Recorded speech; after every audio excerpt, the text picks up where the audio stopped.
secure inclusive development, invigorate private sector investment, uplift household sentiments, and enhance spending power of India's rising middle class.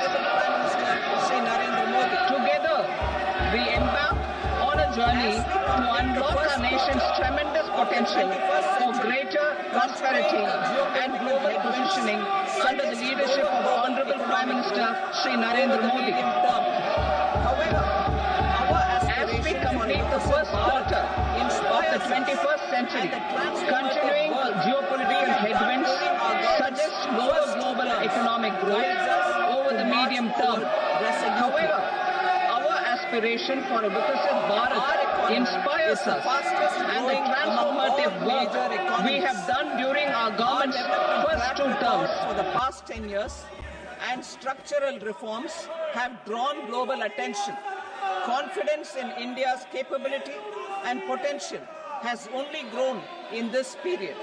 We see the next 5 years as a unique opportunity to realize Sabka Vikas, stimulating balanced growth of all regions.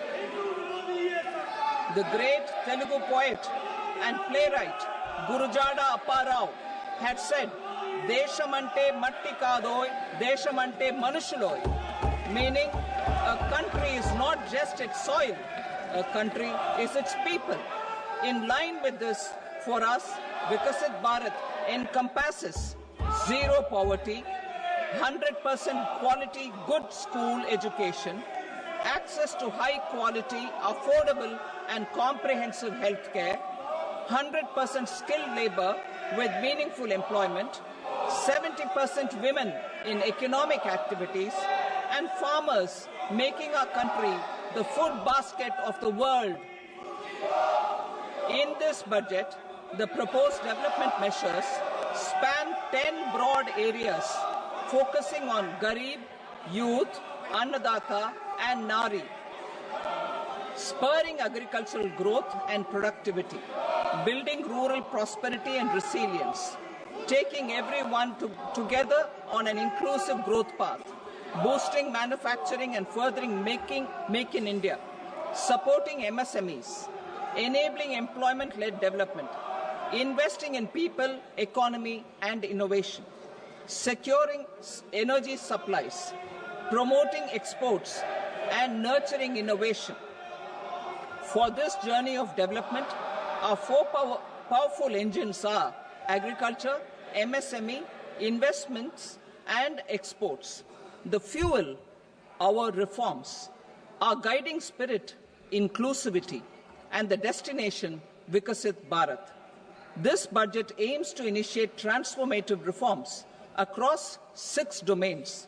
During the first 5 years, these will augment our growth potential and global competitiveness.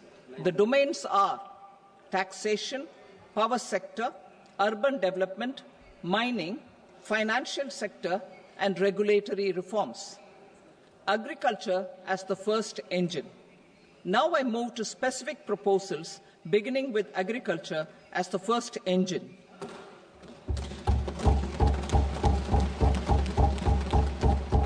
Prime Minister Dhan Dhanya Krishi Yojana, developing agri-districts program. Motivated by the success of the aspirational district program, our government will undertake a Prime Minister Dhan Dhanya Krishi Yojana in partnership with states. Through the convergence of existing schemes and specialized measures, the program will cover 100 districts with low productivity, moderate crop intensity, and below average credit parameters. It aims to 1. Enhance agricultural productivity, 2. Adopt crop diversification and sustainable agricultural practices, 3. Augment post-harvest storage at the panchayat and block level, 4. Improve irrigation facilities, and 5. Facilitate availability of long-term and short-term credit. This program is likely to help 1.7 crore farmers. Building rural prosperity and resilience. A comprehensive multi-sectoral rural prosperity and resilience program will be launched in partnership with the states. This will address underemployment in agriculture through skilling, investment, technology, and invigorating the rural economy. The goal is to generate ample opportunities in rural areas so that migration is an option but not a necessity. The program will focus on rural women, young farmers, rural youth, marginal and small farmers, and landless families. The details are in Annexure A. Domestic best practices will be incorporated, and appropriate technical and financial assistance will be sought from multilateral development banks. In Phase 1, 100 developing agri-districts will be covered. Atmanirbharta in pulses. Our government is implementing the National Mission for Edible Oilseed for achieving Atmanirbharta in edible oils. Our farmers have the capability to grow enough for our needs and more.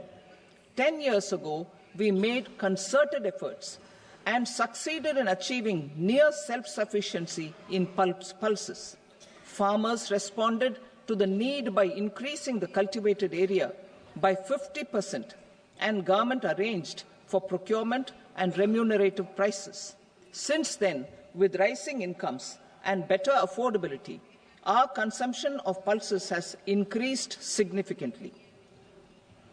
Our government will now launch a 6-year mission for Atmanirbharta in pulses with a special focus on Tuar, Urad and Masoor. Details are in Annexure B. Central agencies such as NAFED and NCCF will be ready to procure these 3 pulses as much as offered during the next 4 years from farmers who register with these agencies and enter into agreements. Comprehensive program for vegetables and fruits. It is encouraging that our people are increasingly becoming aware of their nutritional needs. It is a sign of a society becoming healthier. With rising income levels, the consumption of vegetables, fruits, and Sri Anna is increasing significantly. A comprehensive program to promote production, efficient supplies, processing, and remunerative prices for farmers will be launched in partnership with the states. Appropriate institutional mechanisms for implementation and participation of farmer producer organizations and cooperatives will be set up. Makhana board in Bihar. For this, there is a special opportunity for the people of Bihar. A Makhana board will be established in the state to improve production, processing, value addition, and marketing of Makhana. The people engaged in these activities will be organized into FPOs. The board will provide hand-holding and training support to Makhana farmers and will also work to ensure they receive the benefits of all relevant government schemes. A national mission on high-yielding seeds will be launched, aimed at 1. Strengthening research ecosystem, 2. Targeted development and propagation of seeds with high yield, pest resistance, and climate resilience, and 3. Commercial availability of more than 100 seed varieties released since July 2024. India ranks second largest globally in fish production and aquaculture. Seafood exports are valued at 60,000 crore rupees. To unlock the untapped potential of the marine sector, our government will bring in an enabling framework for sustainable harnessing of fisheries from Indian Exclusive Economic Zone and high seas, with a special focus on the Andaman and Nicobar and Lakshadweep Islands. For the benefit of lakhs of cotton-growing farmers, I am pleased to announce a mission for cotton productivity. This 5-year mission will facilitate significant improvements in productivity and sustainability of cotton farming and promote extra long staple cotton varieties. The best of science and technology support will be provided to farmers. Aligned with our integrated 5F vision for the textile sector, this will help in increasing incomes of the farmers and ensure a steady supply of quality cotton for rejuvenating India's traditional textile sector. Kisan credit cards facilitate short-term loans for 7.7 crore farmers, fishermen, and dairy farmers. The loan limit under modified interest subvention scheme will be enhanced from 3 lakh rupees to 5 lakh rupees for loans taken through the KCC. For Atmanirbharta in urea production, our government had reopened 3 dormant urea plants in the eastern region. To further augment urea supply, a plant with annual capacity of 12.7 lakh metric tons will be set up at Namrup in Assam.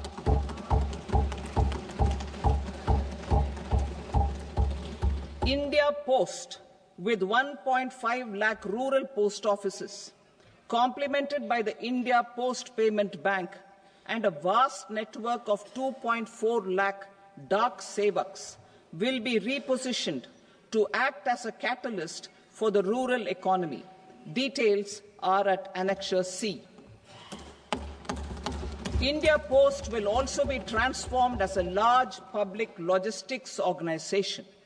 This will meet the rising needs of Vishwakarmas, new entrepreneurs, women, self-help groups, MSMEs, and the large business organizations. Our government will provide support to NCDC for its lending operations for the cooperative sector. MSMEs as the second engine. Now I move to MSMEs as the second engine, which encompasses manufacturing and services with a focus on MSMEs numbering 5.7 crores. Currently, over 1 crore registered MSMEs, employing 7.5 crore people and generating 36% of our manufacturing, have come together to position India as a global manufacturing hub. With their quality products, these MSMEs are responsible for 45% of our exports. To help them achieve higher efficiencies of scale, technological upgradation, and better access to capital, the investment and turnover limits for classification of all MSMEs will be enhanced to 2.5 and 2 times respectively. This will give them the confidence to grow and generate employment for our youth.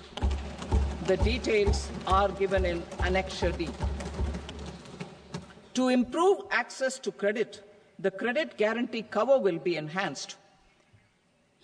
First, for micro and small enterprises from 5 crore to 10 crore rupees, leading to additional credit of 1.5 lakh crores in the next 5 years. Second, for startups from 10 crore rupees to 20 crore rupees, with the guarantee fee being moderated to 1% for loans in 27 focus sectors which are important for Atmanirbhar Bharat. And for well-run exporter MSMEs, for term loans up to 20 crore rupees. Also for the micro enterprises, we will introduce customized credit cards with a 5 lakh rupee limit for micro enterprises registered on Udyam portal. In the first year, 10 lakh such cards will be issued. Fund of funds for startups. The Alternate Investment Fund, AIFs, for startups have received commitments of more than 91,000 crores rupees. These are supported by the fund of funds set up with the Government of India's contribution of 10,000 crore rupees. Now, a new fund of funds with expanded scope and a fresh contribution of another 10,000 crore rupees will be set up. A new scheme will be launched for 5 lakh women, scheduled castes and scheduled tribes, first-time entrepreneurs. This will provide term loans up to 2 crore rupees during the next 5 years. The scheme will incorporate lessons from the successful Stand Up India scheme. Online capacity building for entrepreneurship and managerial skills will also be organized. Measures for labor-intensive sectors. To promote employment and entrepreneurship opportunities in labor-intensive sectors, our government will undertake specific policy and facilitation measures. To enhance the productivity, quality and competitiveness of India's footwear and leather sector, a focused product scheme will be implemented. The scheme will support design capacity, component manufacturing and machinery required for production of non-leather quality footwear, besides the support for leather footwear and products. The scheme is expected to facilitate employment for 22 lakh persons, generate over 4 lakh crore rupees, and exports of over 1.1 lakh crore rupees. Measures for the toys sector. Building on the National Action Plan for Toys, we will implement a scheme to make India a global hub for toys. The scheme will focus on development of clusters, skills, and a manufacturing ecosystem that will create high-quality, unique, innovative, and sustainable toys that will represent the Made in India brand. Support for food processing. In line with our commitment towards Purvodaya, we will establish a National Institute of Food Technology, Entrepreneurship and Management in Bihar. The institute will provide a strong fillip to food processing activities in the entire eastern region. This will result in 1. Enhanced income for the farmers through value addition to their produce, and 2. Skilling entrepreneurship and employment opportunities for the youth. Manufacturing mission, furthering Make in India. Our government will set up a national manufacturing mission covering small, medium and large industries for furthering Make in India by providing policy support, execution roadmaps, governance and monitoring framework for central ministries and states. Details are in Annexure E. Given our commitment to climate-friendly development, the mission will also support clean tech manufacturing. This will aim to improve domestic value addition and build our ecosystem for solar PV cells, EV batteries, motors and controllers, electrolyzers, wind turbines, very high voltage transmission equipment and grid-scale batteries. Investment as the third engine. Now I move to investment as the third engine, which encompasses investing in people, investing in the economy, and investing in innovation. Investing in people. Saksham Anganwadi and Poshan 2.0. Saksham Anganwadi and Poshan 2.0 program provides nutritional support to more than 8 crore children, 1 crore pregnant women and lactating mothers all over the country, and about 20 lakh adolescent girls in aspirational districts and the Northeast region. The cost norms for these nutritional support will be enhanced appropriately. Atal Tinkering Labs.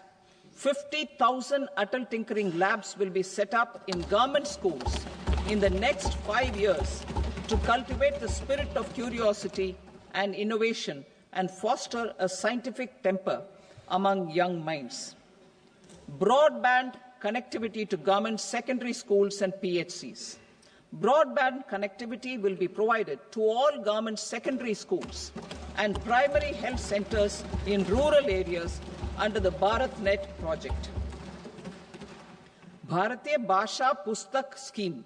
We propose to implement a Bharatiya Bhasha Pustak scheme to provide digital form Indian language books for schools and for higher education. This aims to help students understand their subjects better and in their language. National Centers of Excellence for Skilling. Building on the initiative announced in the July 24 budget, 5 national centers of excellence for skilling will be set up with global expertise and partnerships to equip our youth with the skills required for Make for India, Make for the World manufacturing. The partnership will cover curriculum design, training of trainers, and a skills certification framework and periodic reviews. Expansion of capacity in IITs. Total number of students in 23 IITs has increased 100% from 65,000 to 1.35 lakh in the past 10 years.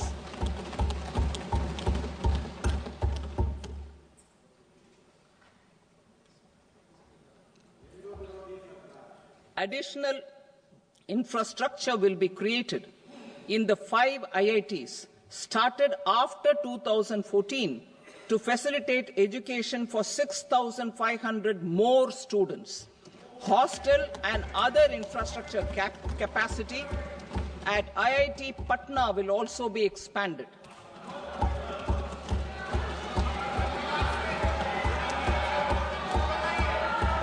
Center of Excellence.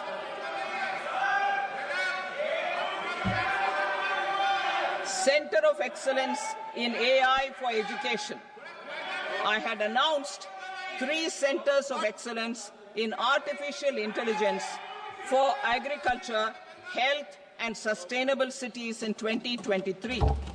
Now a center of excellence in artificial intelligence for education will be set up with a total outlay of 500 crores.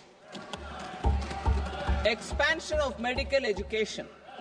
Our government has added almost 1.1 lakh undergraduate and postgraduate medical education seats in 10 years, an increase of 130%. In the next year, 10,000 additional seats will be added in medical colleges and hospitals towards the goal of adding 75,000 seats in the next 5 years. Daycare cancer centers in all district hospitals. Our government will facilitate setting up of daycare cancer centers in all district hospitals in the next 3 years. 200 centers will be established in 25-26 itself. Strengthening urban livelihoods. Our government has been giving priority to assisting urban poor and vulnerable groups. A scheme for socio-economic upliftment of urban workers will be implemented to help them improve their incomes, have sustainable livelihoods, and a better quality of life. PM Swanidhi scheme has benefited more than 68 lakh street vendors, giving them respite from high-interest informal sector loans. Building on this success, the scheme will be revamped with enhanced loans from banks, UPI-linked credit cards with 30,000 rupees limit, and capacity building support. Social Security Scheme for welfare of online platform workers. Gig workers of online platforms provide great dynamism to the new age services economy. Recognizing their contribution, our government will arrange for their identity cards and registration on the e-Shram portal. They will be provided health care under PM Jan Arogya Yojana. This measure is likely to assist nearly 1 crore gig workers.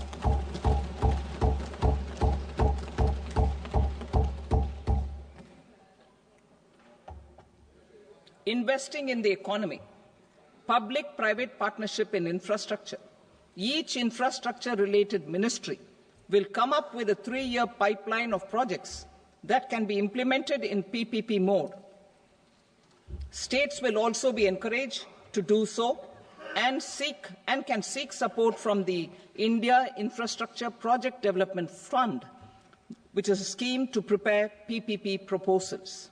Support to states for infrastructure. An outlay of 1.5 lakh crore is proposed for the 50-year interest-free loans to states for capital expenditure and incentives for reforms. Building on the success of the first asset monetization plan announced in 2021, the second plan for 2025 to 30 will be launched to plough back capital of 10 lakh crore in new projects. Regulatory and fiscal measures will be fine-tuned to support the plan. Jal Jeevan Mission. Since 2019, 15 crore households, representing 80% of India's rural population, have been provided access to portable tap water connections. To achieve 100% coverage, I am pleased to announce the extension of this mission until 2028 with an enhanced total outlay. The mission's focus will be on the quality of infrastructure and O&M of rural piped water supply schemes through Jan Bhagidari.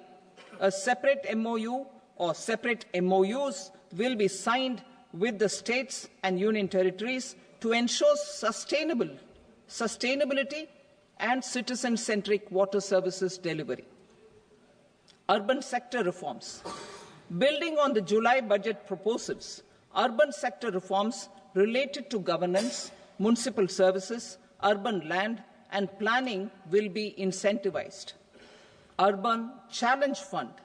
The government will set up an urban challenge fund of 1 lakh crore rupees to implement the proposals for cities as growth hubs, creative redevelopment of cities, and for water and sanitation purposes announced in the July budget. This fund will finance up to 25% of the cost of bankable projects, with a stipulation that at least 50% of the cost is funded from bonds, bank loans, and PPPs. An allocation of 10,000 crore is proposed in 2025-26. Power sector reforms. We will incentivize electricity distribution reforms and augmentation of intra-state transmission capacity by states. This will improve financial health and capacity of electricity companies. Additional borrowing of 0.5% of GSDP will be allowed to states contingent on these reforms.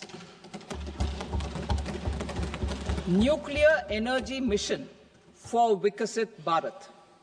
Development of at least 100 gigawatt of nuclear energy by 2047 is essential for our energy transition efforts.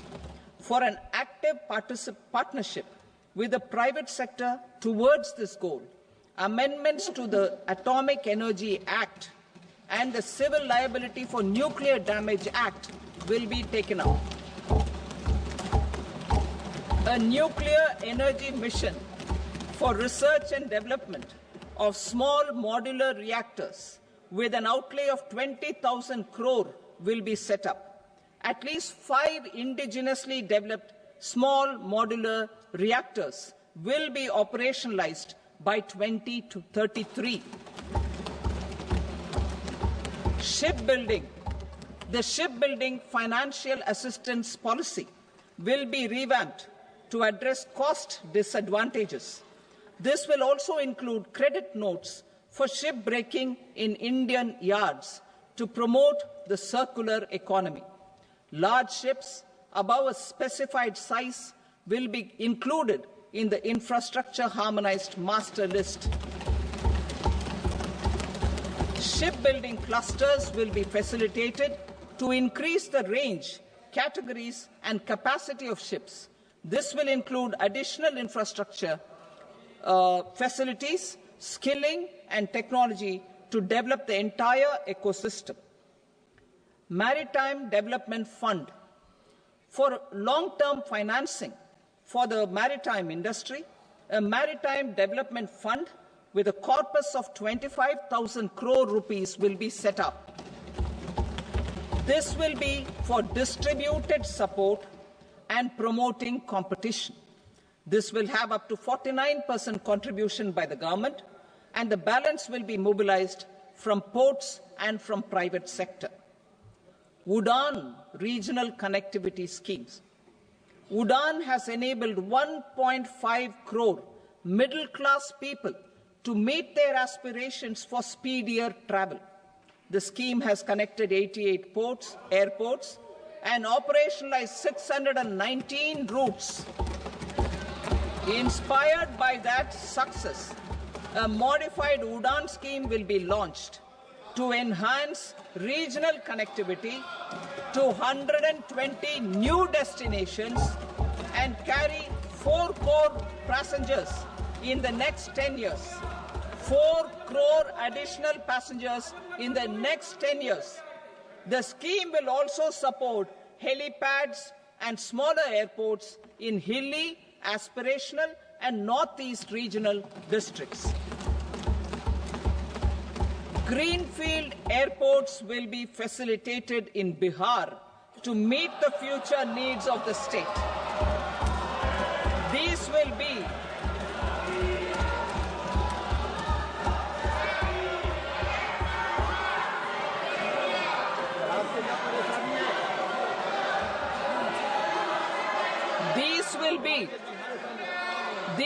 be in addition to the expansion of the capacity of Patna Airport and a brownfield airport in Beta. Western Kosi Canal project in Mithilanchal. Financial support will be provided for the Western Kosi Canal ERM project, benefiting a large number of farmers cultivating over 50,000 hectares of land in the Mithilanchal region of Bihar. Mining sector reforms. Mining sector reforms, including those for minor minerals, will be encouraged through sharing of best practices and institutions of a state mining index. A policy for recovery of critical minerals from tailings will be brought out. Under the special window for affordable and mid-income housing, SWAMI, 50,000 dwelling units in stressed housing projects have been completed and keys handed over to home buyers. Another 40,000 units will be completed in 2025, further helping middle-class families who were paying EMIs on loans taken for apartments while also paying rent for their current dwellings. Building on this success, SWAMI Fund 2 will be established as a blended finance facility with contribution from the government, banks and private investors. This fund of 15,000 crore rupees will aim for expeditious completion of another 1 lakh units. PM Gati Shakti data for private sector.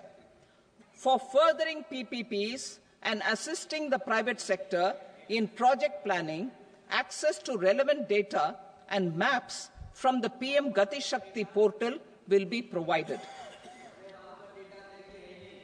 Tourism for employment-led growth. Top 50 tourist destination sites in the country will be developed in partnership with states through a challenge mode. Land for building key infrastructure will have to be provided by the states. hotels in these destinations will be included in the infrastructure harmonized list. The following measures will be taken for facilitating employment-led growth: organizing intensive skill development programs for our youth, including in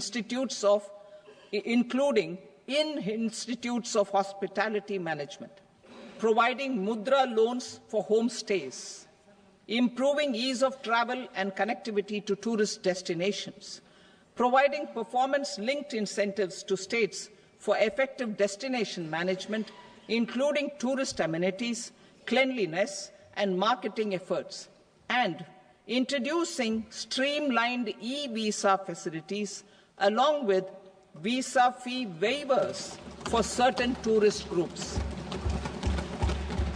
Continuing with the emphasis on places of spiritual and religious significance, in the July budget, there will be a special focus on destinations related to the life and times of Lord Buddha. Medical tourism and heal in India. Medical tourism and heal in India will be promoted in partnership with the private sector, along with capacity building and easier visa norms. Investing in innovation. To implement private sector-driven research, development, and innovation initiatives announced in the July budget, I am now allocating 20,000 crore rupees for this purpose. A deep tech fund of funds will also be explored to catalyze the next generation startups as a part of this initiative.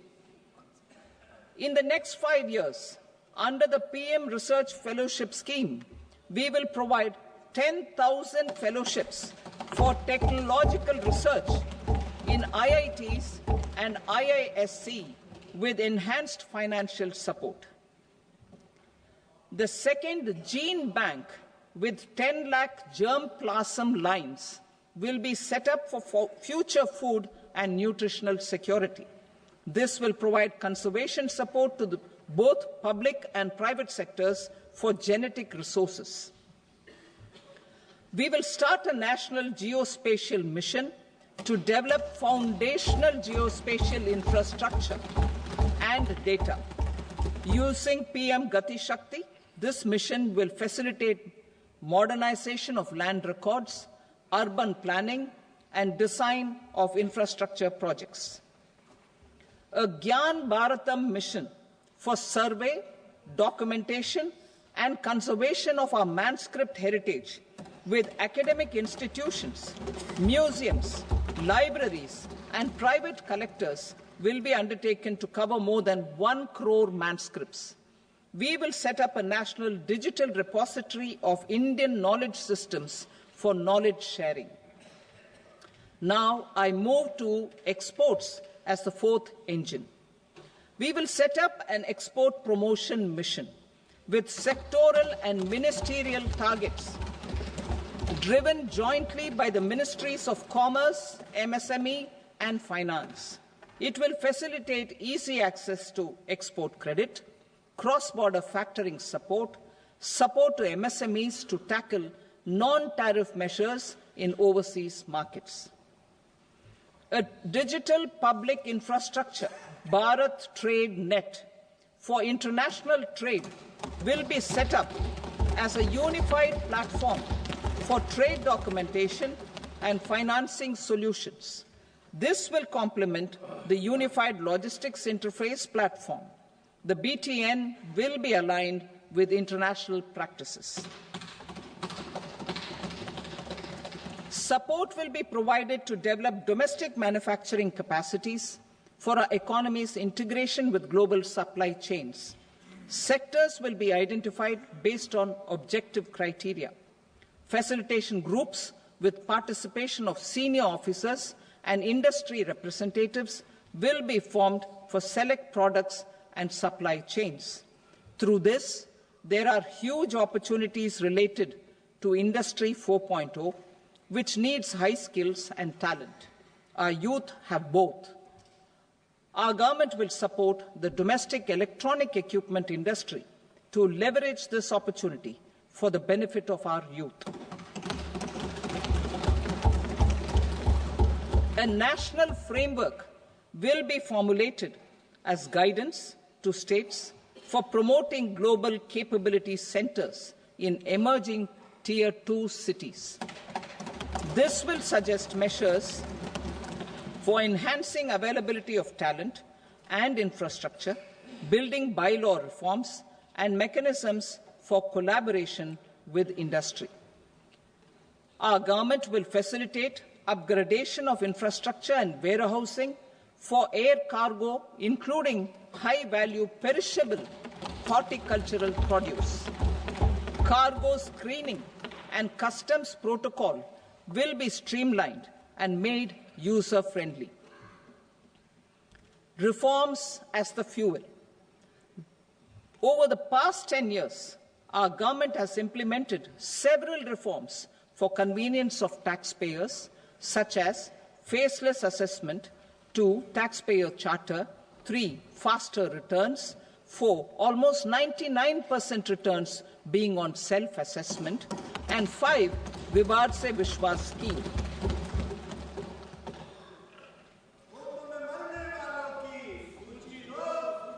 Continuing these efforts, I reaffirm the commitment of the Tax Department to trust first, scrutinize later.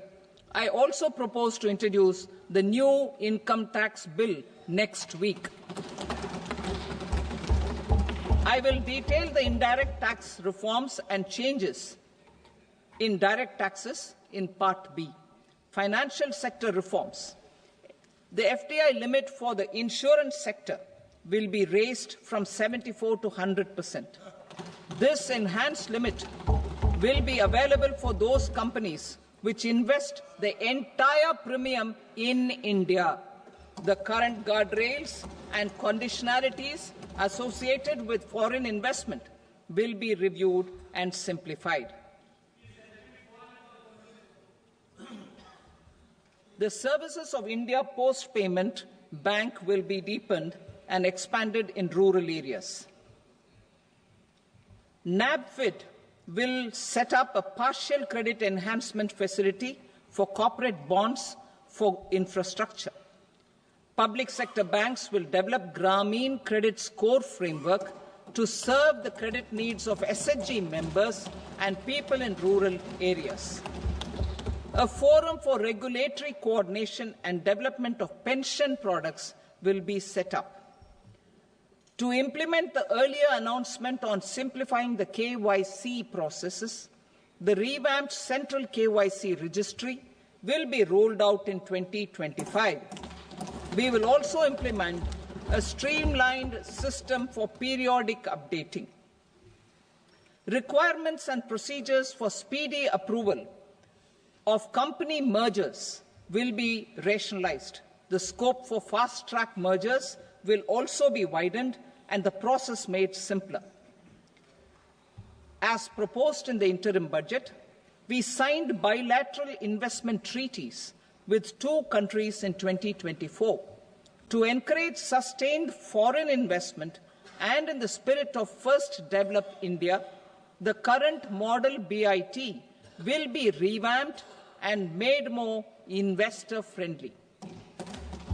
In the last 10 years, in several aspects, including financial and non-financial, our government has demonstrated a steadfast commitment to ease of doing business. We are determined to ensure that our regulations must keep up with technological innovations and global policy developments. A light-touch regulatory framework based on principles and trust will unleash productivity and employment. Through this framework, we will update regulations that were made under old laws. To develop this modern, flexible, people-friendly and trust-based regulatory framework appropriate for the 21st century, I propose 4 specific measures. A high-level committee for regulatory reforms will be set up for a review of all non-financial sector regulations, certifications, licenses, and permissions. The committee will be expected to make recommendations within a year. The objective is to strengthen trust-based economic governance and take transformational measures to enhance ease of doing business, especially in matters of inspection and compliances. States will be encouraged to join in this endeavour. An investment friendliness index of states will be launched in 2025 to further the spirit of competitive, cooperative federalism. Under the Financial Stability and Development Council, a mechanism will be set up to evaluate impact of the current financial regulations and subsidiary instructions. It will also formulate a framework to enhance their responsiveness and development of the financial sector. In the Jan Vishwas Act 2023, more than 180 legal provisions were decriminalized. Our government will now bring up the Jan Vishwas Bill 2.0 to decriminalize more than 100 provisions in various laws. I now move to fiscal policy. In the July budget, I had committed to staying the course for fiscal consolidation. Our endeavour will be to keep the fiscal deficit each year such that central government debt remains on a declining path as a percentage of the GDP. The roadmap for the next 6 years has been detailed in the FRBM statement. Revised estimates for 2024-25. The revised estimate of the total receipts other than borrowings is 31.47 lakh crore rupees, of which the net tax receipts are 25.57 lakh crore rupees. The revised estimate of the total expenditure is 47.16 lakh crore rupees, of which the capital expenditure is about 10.18 lakh crore rupees. The revised estimate of the fiscal deficit is 4.8% of the GDP. Budget estimates for 25-26. Coming to 25-26, the total receipts other than borrowings and total expenditure are estimated at 34.96 lakh crore rupees and 50.65 lakh crore rupees respectively. The net tax receipts are estimated at 28.37 lakh crore rupees. The fiscal deficit is estimated to be 4.4% of GDP. To finance the fiscal deficit, the net market borrowings from dated securities are estimated at 11.54 lakh crore. The balance financing is expected to come from small savings and other sources. The gross market borrowings are estimated at 14.82 lakh crore rupees. I will now move to Part B. Indirect taxes. My proposals relating to customs aim to rationalize tariff structure and address duty inversion. These will also support domestic manufacturing and value addition, promote exports, facilitate trade, and provide relief to common people. Rationalization of customs tariff structure for industrial goods. As a part of comprehensive review of customs rate structure announced in July 2024 budget, I propose to 1. Remove 7 tariff rates.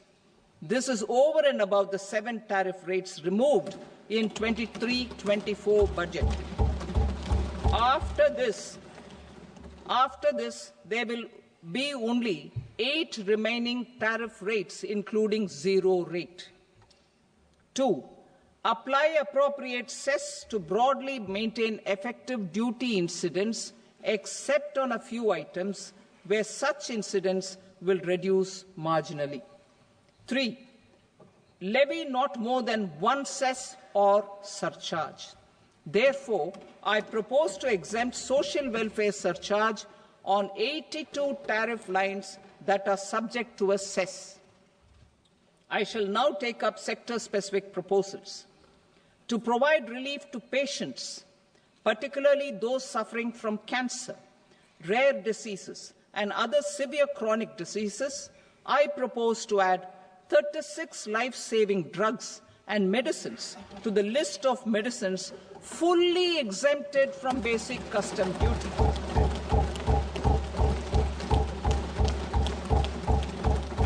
I also propose to add 6 life-saving medicines to the list attracting concessional custom duty of 5%.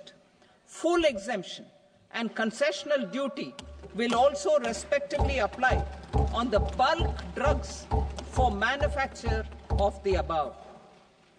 Specified drugs and medicines under patient assistance programs run by the pharmaceutical companies are fully exempt from BCD, provided the medicines are supplied free of cost to the patients. I propose to add 37 more medicines along with 13 new patient assistance programs. Support to domestic manufacturing and value addition. Critical minerals. In the July 2024 budget, I had fully exempted BCD on 25 critical minerals that are not domestically available. I had also reduced BCD of 2 other such minerals to provide a major fillip to their processing, especially by MSMEs. Now, I propose to fully exempt cobalt powder and waste, the scrap of lithium-ion battery, lead, zinc, and 12 more critical minerals. This will help secure the availability for manufacturing in India and promote more jobs for our youth. To promote domestic production of technical textile products such as agro-textiles, medical textiles, and geotextiles at competitive prices, I propose to add 2 more types of shuttle-less looms to the list of fully exempted textile machinery. I also propose to revise the BCD rate on knitted fabrics covered by 9 tariff lines from 10 or 20 to 20% or 115 rupees per kg, whichever is higher. Electronic goods. In line with our Make in India policy and to rectify inverted duty structure, I propose to increase the BCD on interactive flat panel display from 10% to 20% and reduce the BCD to 5% on open cell and other components. In 23-24 budget, for the manufacture of open cells of LCD, LED TVs, I had reduced the BCD on parts of open cells from 5% to 2.5%. To further boost the manufacture of such open cells, the BCD on these parts will now stand exempted. Lithium-ion battery. To the list of exempted capital goods, I propose to add 35 additional capital goods for EV battery manufacturing and 28 additional capital goods for mobile phone battery manufacturing. This will boost domestic manufacture of lithium-ion batteries, both for mobile phones and for electric vehicles. Shipping sector. Considering that shipbuilding has a long gestation period, I propose to continue the exemption of BCD on raw materials, components, consumables, or parts for the manufacture of ships for another 10 years.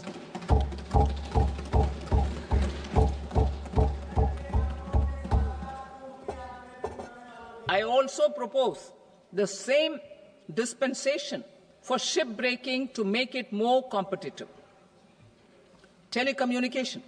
To prevent classification disputes, I propose to reduce the BCD from 20% to 10% on carrier-grade Ethernet switches to make it at par with non-carrier-grade Ethernet switches. Export promotion.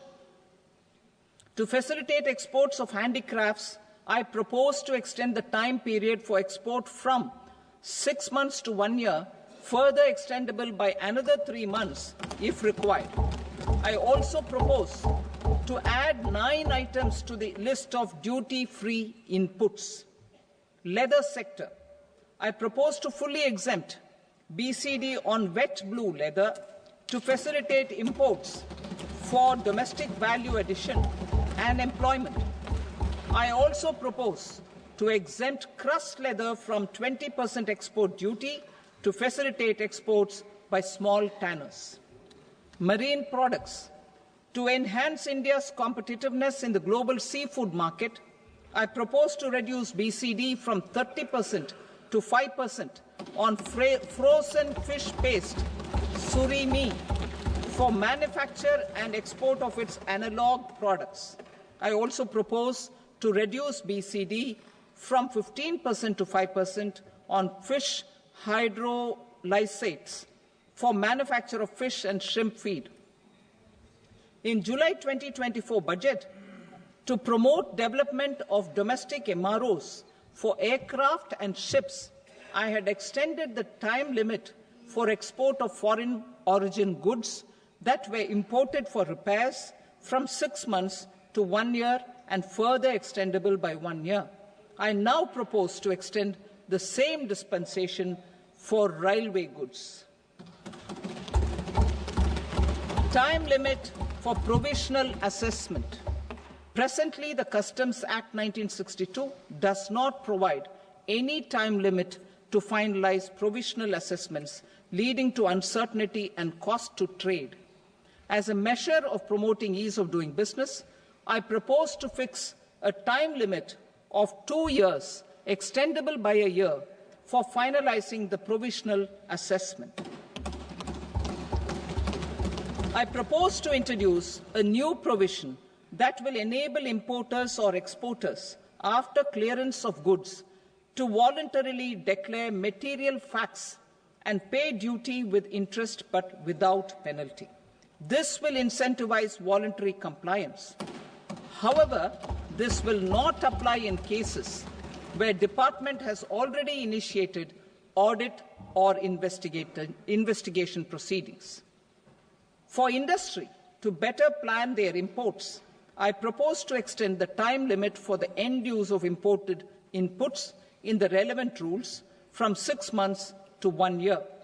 This will provide operational flexibility in view of cost and uncertainty of supply. Further, such importers will now have to file only quarterly statements instead of a monthly statement.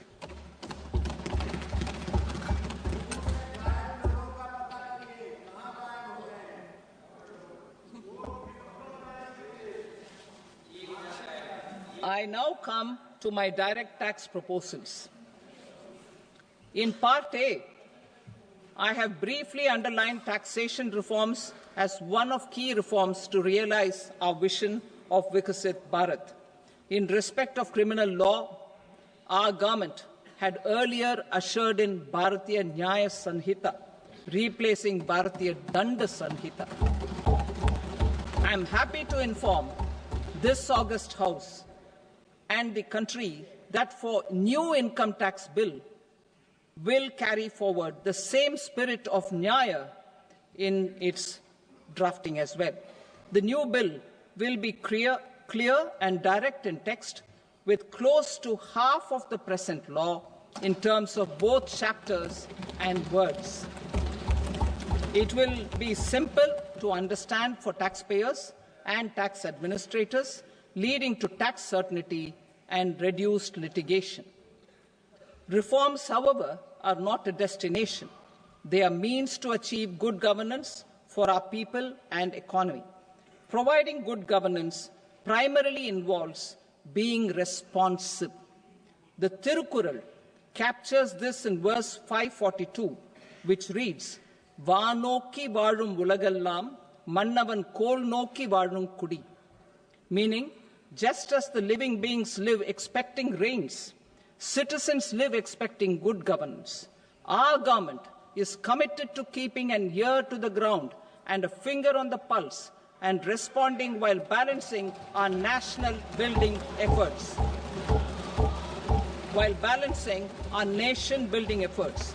The following measures will detail just how our government will under the guidance of PM Modi, has taken steps to understand and address. I repeat that sentence, sir. The following measures will detail just how our government, under the guidance of PM Modi, has taken steps to understand and address the needs voiced by our citizens. My tax proposals are guided by this spirit. The objectives of my proposals are as follows. Personal income tax reforms with special focus on middle class. Rationalization of TDS and TCS for easing difficulties. Encouraging voluntary compliance. Reducing compliance burden. Ease of doing business, employment and investment. I will come to my proposal on personal income tax towards the end.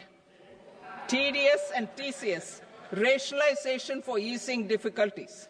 I propose to rationalize tax deduction at source, TDS, by reducing the number of rates and thresholds above which TDS is deducted. Further, threshold amounts for tax deduction will be increased for better clarity and uniformity. The limit for tax deduction on interest for senior citizens is being doubled from the present 50,000 rupees to 1 lakh rupees. Similarly, the annual limit of 2.40 lakh rupees for TDS on rent is being increased to 6 lakh rupees. This will reduce the number of transactions liable to TDS, thus benefiting small taxpayers receiving small payments. The threshold to collect tax at source, the TCS, on remittances under RBI's liberalized remittance scheme, the LRS, is proposed to be increased from 7 lakh to 10 lakhs. I also propose to remove TCS on remittances for education purposes, where such remittances is out of a loan taken from a specified financial institution. Both TDS and TCS are being applied on any transaction related to sale of goods. To prevent such compliance difficulties, I propose to omit the TCS. I also propose that the provisions of the higher TDS deduction will now apply only in non-PAN cases. In July 2024, the delay for payment of TDS up to the due date of filing statement was decriminalized. I propose to provide the same relaxation to TCS provisions as well. The government under the leadership of Prime Minister Modi believes in Sabka Saath, Sabka Vikas, Sabka Vishwas and Sabka Prayas. In line with this, we brought in updated return facility in 2022 for voluntary compliance by taxpayers who had omitted to report their correct income. Our trust in taxpayers was proved right. Nearly 90 lakh taxpayers voluntarily updated their incomes by paying additional tax. Taking this trust further, I now propose to extend the time limit to file updated returns for any assessment year from the current limit of 2 years to 4 years. I propose to reduce the compliance burden for small charitable trusts and institutions by increasing their period of registration from 5 years to 10 years. It is also proposed that disproportionate consequences do not arise for minor defaults, such as incomplete applications filed by charitable entities.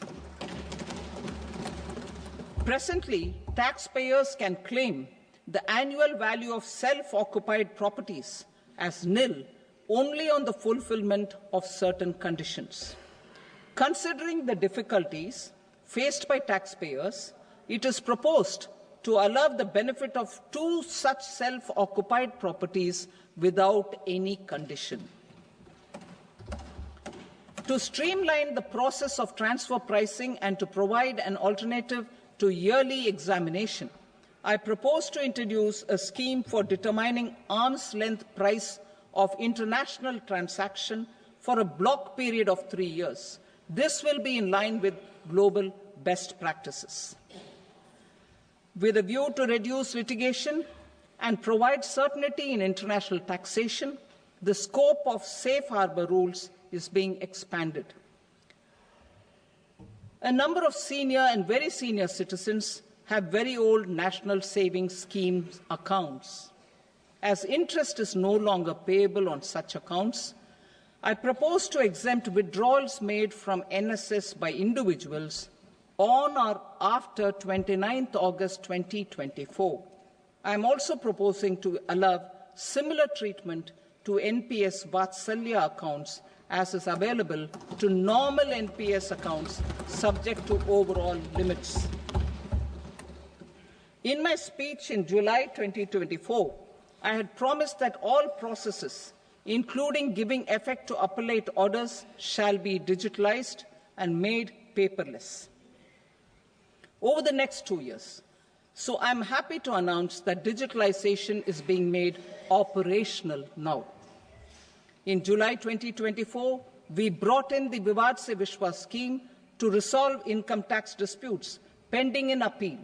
The scheme has received a great response, with nearly 33,000 taxpayers having availed of the scheme to settle their disputes. I have a few proposals to promote investment and employment. It is proposed to provide a presumptive taxation regime for non-residents who provide services to a resident company that is establishing or operating an electronics manufacturing facility. I further propose to introduce a safe harbour for tax certainty for non-residents who store components for supply to specified electronics manufacturing units. Presently, the tonnage tax scheme is available only to sea-going ships. The benefits of existing tonnage tax scheme are proposed to be extended to inland vessels registered under the Indian Vessels Act 2021 to promote inland water transport in the country. Extension for incorporation of startups. We continue to support the Indian startup ecosystem. I propose to extend the period of incorporation by 5 years to allow the benefit available to startups which are incorporated before 1/4/2030. In order to attract and promote additional activities in the IFSC, I am inter alia proposing specific benefits to ship leasing units, insurance offices, and treasury centres of global companies which are set up in IFSC.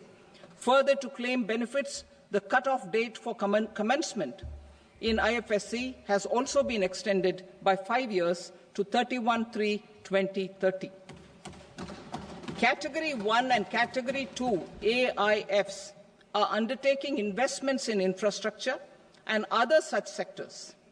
I propose to provide certainty of taxation to these entities on the gains from securities, to promote funding from sovereign wealth funds and pension funds to the infrastructure sector. I propose to extend the date of making an investment by 5 more years up to 31st March 2030.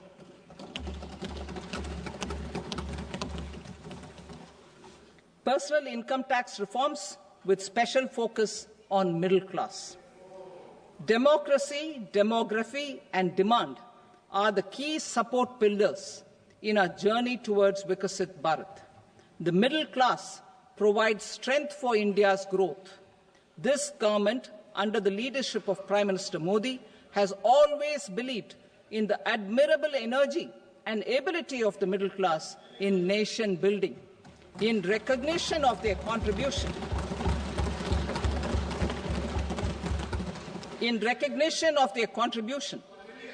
we have periodically reduced their tax burden. Right after 2014, the nil tax slab was raised to 2.5 lakhs of rupees, which was further raised to 5 lakh rupees in 2019 and to 7 lakh rupees in 2023. This is reflective of our government's trust on the middle-class taxpayers. I am now happy to announce that there will be no income tax payable up to income of 12 lakh rupees.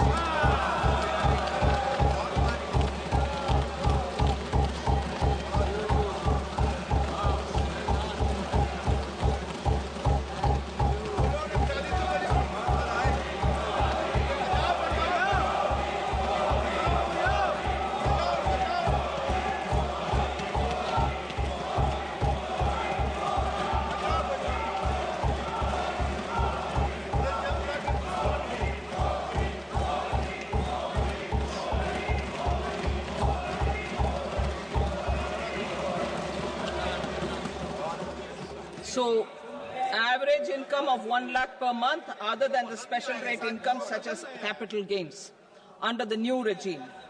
This limit will be 12.75 lakh for salaried taxpayers due to the standard deduction of 75,000.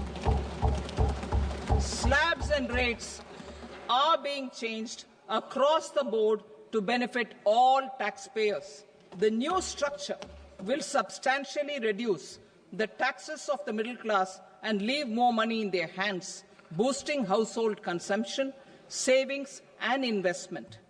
In the new tax regime, I propose to revise tax rate structures as follows: 0 to 4 lakh rupees nil, 4.8 lakh rupees to 4 to 8 lakh rupees 5%, 8 to 12 lakh rupees 10%, 12 to 16 lakh rupees 15%, 16 to 20 lakh rupees 20%, 20 to 24 lakh rupees 25%, and above 24 lakh rupees 30%.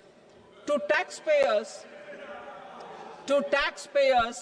up to 12 lakh of normal income, other than special rate income such as capital gains. I read that again.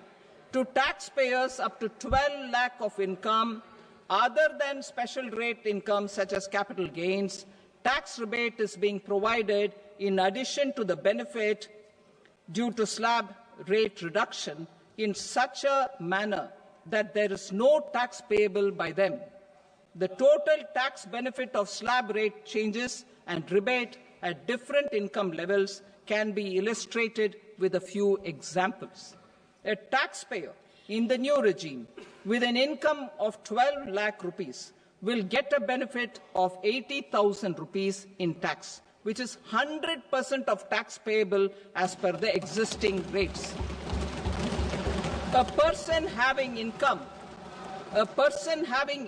of 18 lakh rupees will get a benefit of 70,000 rupees in tax, that is 30% of tax payable as per existing rates. A person with an income of 25 lakh gets a benefit of 1,10,000 rupees, that is 25% of his tax payable as per existing rates. Details of my tax proposals are given in the annexure. As a result of these proposals, Honourable Speaker, sir, revenue of about 1 lakh crore in direct taxes and 2,600 crores in indirect taxes will be foregone. Mr. Speaker, sir, with this, I commend the budget to this august House.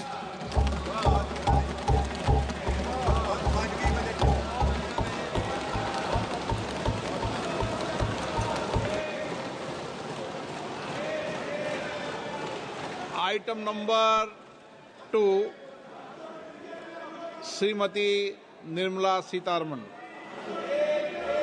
Sir, with your permission, I rise to lay on the table the following statements under Section 3(1) of the Fiscal Responsibility and Budget Management Act 2003, medium-term fiscal policy cum fiscal policy strategy statement and macroeconomic framework statement. Item number 3, Srimati Nirmala Sitaraman. Sir, with your permission, I rise to move for leave to introduce the Finance Bill 2025. प्रश्न ये है कि विधेयक को पुनर्स्थापित करने की अनुमति प्रदान की जाए। जो सदस्य इसके पक्ष में हाँ कहें, जो सदस्य विरोध में ना कहें। मेरे विचार में निर्णय हाँ वालों के पक्ष में हुआ, हाँ वालों के पक्ष में अनुमति प्रदान की जाती है। माननीय मंत्री जी, अब विधेयक को पुरस्तापित करें। Sir, I introduce the bill. Thank you. सभा की कार्रवाई सोमवार दिनांक 3 फरवरी 2025 को प्राप्त 11 बजे तक के लिए स्थगित की जाती है।